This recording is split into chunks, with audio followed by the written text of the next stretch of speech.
수도권을 중심으로 코로나 감염이 무섭게 확산되고 있습니다. 지난 주말 종교활동과 집회 등을 통해 세 자릿수의 신규 확진자가 발생을 했고 비수도권까지 연쇄적인 N차 감염이 확산됐습니다. 지난 3월 신천지발 대유행 이상의 확산세입니다. 특히 인구와 시설이 밀집한 수도권은 일촉즉발의 위험천만한 상황입니다. 당국이 감염원과 접촉자를 신속히 파악해서 감염을 통제하지 못한다면 지금까지 어렵게 유지해온 의료 시스템과 민생 경제에 엄청난 피해가 우려됩니다. 정부의 방역 조치와 시민의 대응 태세를 최고 수준으로 높여야 합니다. 정부는 어제부터 범부처 수도권 긴급 대응반을 가동하고 확진자 주변과 다중이용시설에 대한 접촉조사와 방역을 강화하고 있습니다.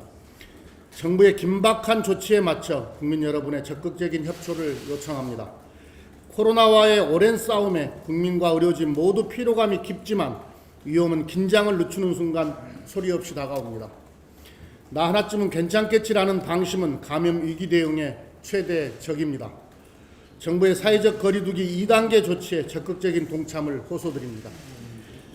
정부도 방역 대책에 빈틈이 없는지 철저히 살피고 확산세가 전국으로 번지지 않도록 총력 대응해 주시기 바랍니다. 권고나 자제 요청만으로 사태를 진정시킬 수 없다는 판단이 서면 신속하게 최고 단계의 추가 대응 조치를 취하겠습니다. 민주당도 정부와 함께 엄중하게 대응 시스템 강화 방안을 모색하겠습니다. 정부의 방역 조치를 방해하는 위법 행위에 대해서는 엄정 대응할 것입니다. 신천지 사태에 이어 국민 생명을 위협하는 특정 교회의 반사회적 행위가 자행되고 있습니다. 종교와 표현의 자유는 존중돼야 하지만 누구도 국민의 생명과 안전을 위협할 권리는 없습니다. 정광훈 목사는 방역을 방해하고 코로나를 확산시킨 법적, 도덕적 책임을 분명하게 져야 합니다. 코로나 확진 판정을 받고도 자신의 소재를 숨기고 교인 명단을 허위 제출해 역학조사를 방해한 것은 국가 방역에 대한 도전이고 국기를 문란시킨 심각한 범죄 행위입니다. 우리 사회의 큰 비극은 법과 윤리가 극단적 교회에 의해 테러당하고 있는 것입니다. 정광훈 목사의 반사회적 위법 행위는 결코 종교적 자유의 이름으로 용납될 수 없습니다. 미래통합당은 8.15 집회를 사실상 방조한 것에 대해 국민 앞에 사과해야 합니다. 이미 서울시는 방역 강화를 위해 8.15 집회 금지 조치를 발표했습니다. 그런데도 미래통합당의 홍문표 의원 등 전 현직 의원들은 8.15 집회에 참석했고 미래통합당은 당원들을 대상으로 금지된 8.15 집회에 참석하지 말라는 어떤 지침도 내리지 않았습니다. 과거 광화문 집회에 다수의 미래통합당이 참석했던 경우가 많았기 때문에 이번에도 그럴 가능성이 있음을 인식하고 적극적으로 참석 금지 조치를 취해야 옳았다고 생각합니다. 미래통합당은 방역을 위해 금지된 8.15 집회의 강행을 사실상 방조한 것입니다. 아울러 집회에 참가한 전현직 의원과 당원들에 대해 자발적인 자가격리 및 진단검사를 받도록 조치해 줄 것을 촉구합니다. 미래통합당은 정광훈 목사에 대한 입장을 분명히 밝히고 정광훈 목사를 비호한 당내 인사에 대해 엄중한 책임을 물어야 합니다. 미래통합당의 전 현직 의원들은 정광훈 목사를 두둔하며 정부 비난에만 열을 올리고 있습니다.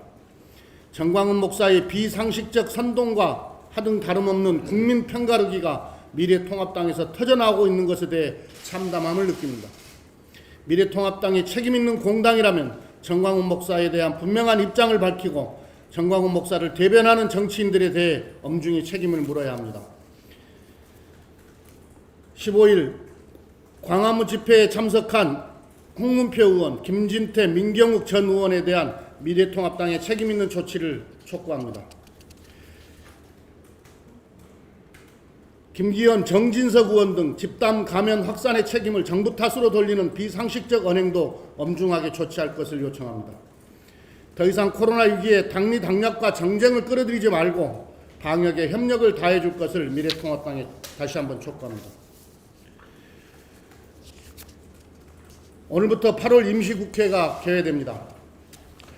9월 정기국회까지 보름 남짓의 짧은 회기의 국회이지만 해결해야 할 민생 현안은 산적해 있습니다.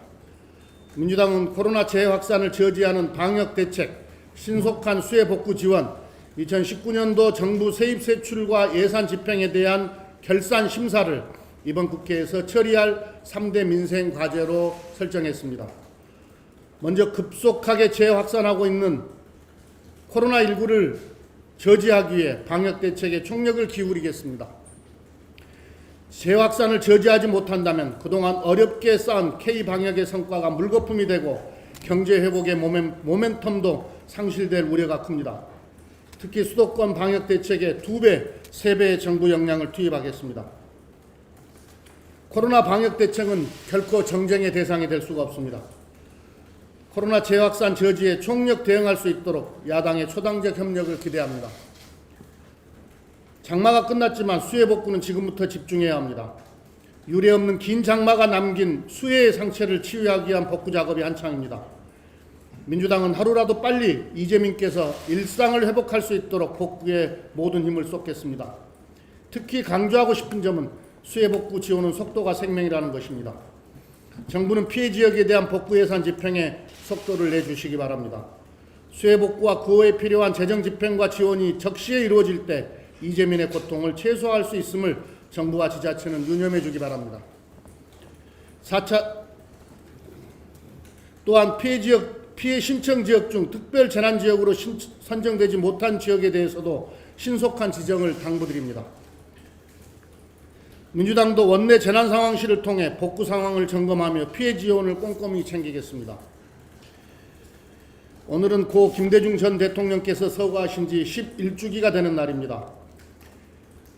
지도자는 희망을 전하는 현인이라는 격언처럼 나라가 어려울 때 국민에게 위기를 극복할 수 있다는 희망을 심어주는 지도자의 역할이 중요합니다.